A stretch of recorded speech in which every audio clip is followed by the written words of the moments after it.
Man, human beings, all human men and women, are made b'tselem Elokim, the image of God. So obviously, the question is very obvious. Hashem does not have a body. Hashem does not have an image. So certainly, tselem does not mean image in any way. Although, okay. So the Pashtus is, Rav Chaim Volozhiner says in the Nefesh HaChaim, that based on the Rambam, it's really based on the Rambam himself, that the idea of tselem, image, does not refer to physical comparability, because God does not have eyes, ears, nose, mouth, but it refers to qualities of spirit, creativity, independence, free will. That tselem Elokim means man is endowed with qualities that are godlike, that are not shared by other animals, right? So that's tselem Elokim. It refers to that. Now Rav Chaim Volozhiner says an additional aspect of this. In fact, the whole Shar Aleph of Nefesh HaChaim is devoted to the idea that man is also godlike in another way, because God created a spiritual universe in which all of the worlds and all of the levels are infused with divine energy based on the actions of men. When I do good things, I bring godliness, not just into this world, but into the whole universe. I do bad things, I destroy universes. So man is like God in the sense that we create and we destroy. You have to understand, from a Kabbalistic perspective, what we do is immensely powerful. I mean, normally you say like this. Normally you look at it as a one-to-one thing. I do something bad, God's going to punish me in one way. I do something good, God is going to reward me. Meaning, my mitzvos affect me and my averos affect me. Right? That's how you might look at it superficially. So I got to be on good behavior, so God will treat me good. And I got to avoid bad behavior, so God will not treat me bad. In Kabbalah, it's a totally different game.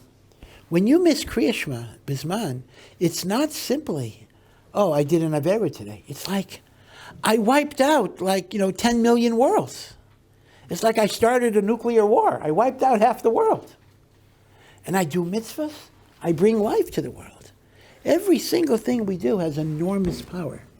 And in many, many ways, God created a system where he depends on us. Hashem's hands are tied until we release him by mitzvos and Torah, which release the Shefa. Rav Chaim Volozhiner says, and this sounds like a Hasidic word, but it's Mamish Rav Chaim Volozhin, Da ma lamaila mimcha. Pirkei Avos. Now what does that mean in simple English? Know what is above you.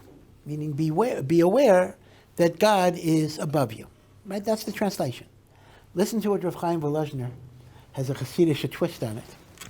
Da ma shalamala, know that everything from above, kama, mimcha, is from you. You are the ones who bring everything from above. That's a totally different twist. So that's the idea of tselem Elokim. Man is God. Man releases the divine energy into the world by their Torah and by their mitzvahs.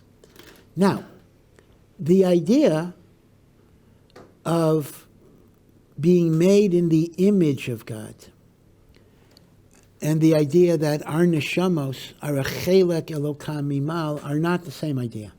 They overlap, but they are actually very different ideas.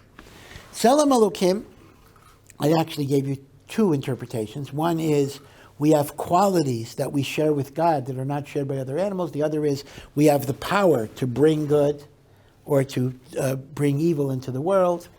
That applies to Jews and non-Jews. And although everything is a machlokas, but you could bring a simple raya from Pirkei Avos that the notion of tselem Elokim is a universal idea. Because there are two statements, as Rabbi Akiva says in Pirkei Avos, one after the other. One is, Chaviv Adam Shenivra B'Tselem.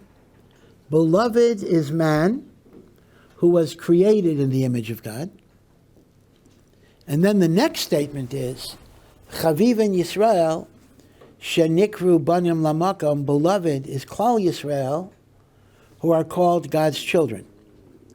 So if the first statement says Chaviv Adam, and the second statement says Chaviv Yisrael, it's mashma that the Chaviv Adam is even going on Goyim. In other words, all human beings are Nivra B'Tselem. Klal Yisrael has a special relationship. We are Banim. We are the children of God. Okay. But the next idea, Hashem breathed into Adam the Neshama. And I mentioned this morning from the Balatanya that this is very significant. The Neshama of a person is not a creation. You know, God said, let there be light. God said, let there be water. God didn't say, let there be a Neshama. Hashem didn't say, let there be a Neshama. Hashem breathed into man. And that became the Neshama, which means the Neshama, just very literally, is the breath of Hashem. So the Balatanya says, what that actually means is the Neshama is not a created entity. The Neshama is part of the life force of the Creator himself. And the phrase that's often used is, and Balatanya uses it, but it's been taken up by all the Svarim afterwards, Chelek Elokam Imal, a part of God's own essence. Now, philosophically, that already creates enormous problems. What do you mean, a part of God? By definition, God is not divisible. And Bichlal, how can you say about any type of material creature that you're God? Doesn't that create pantheism? That creates the notion of everything is God. Is the table God? You know, and these were major issues that the Vilna Gaon had with Hasidus in the early years, and the like. But the idea that the godly soul that a person has is a literal union with Hashem, that may be miyuchad for Jewish people, even though it was Adam, but the Jewish people got that characteristic.